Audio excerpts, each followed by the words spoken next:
دستهی منتخب تاجیکستان تحت راهبری متخصص خرواتی پتر سگرت آمادگی ها را برای بازی دوستانه در پیش ایستاده با تیم ملی روسیه شروع کرد.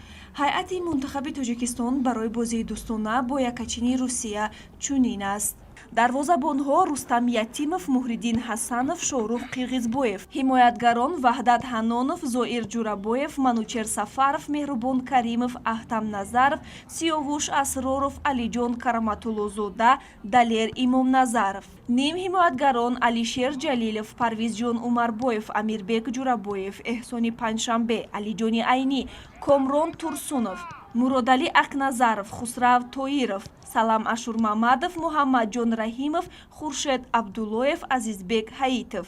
حملگران شهرام سمیев، رستم سایرов، منوچهر جلیلов، شروانی مبدچوев و نوریدین همراقулов.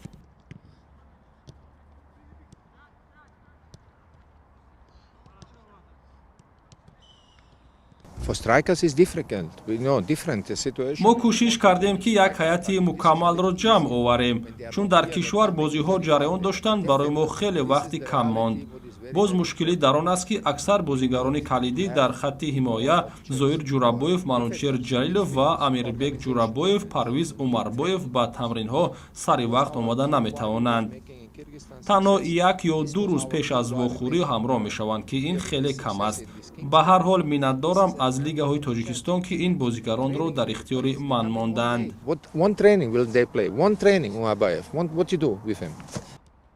لازم به یادآوری است که این دفعه پتر سگرت یکچند بازیگران نو را دعوت کرده است. از قبیل مرادعلی اقنظرов، خسرو طاهرов و سلام ашурмамадов باری اول به تیم ملی دعوت شدند که همکنون برای آنها فرصت خوبی نشان دادن مهارت بهر футболбози доимӣ دسته شدن است.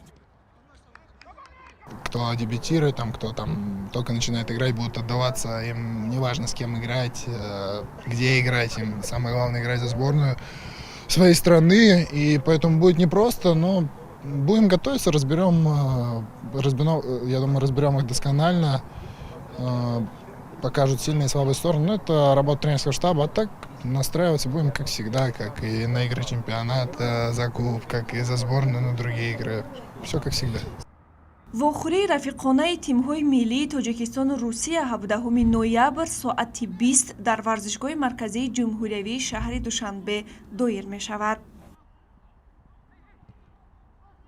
تمرین‌های روز یکم 1 ساعت دوام کردند و آنها خصلت برقرارشوی داشتند.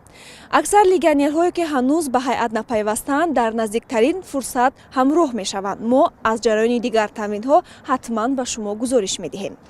گزارش پروینه اشورزاده، کامران جلالов، مخصوص برای برنامه اطلاعاتی خبر.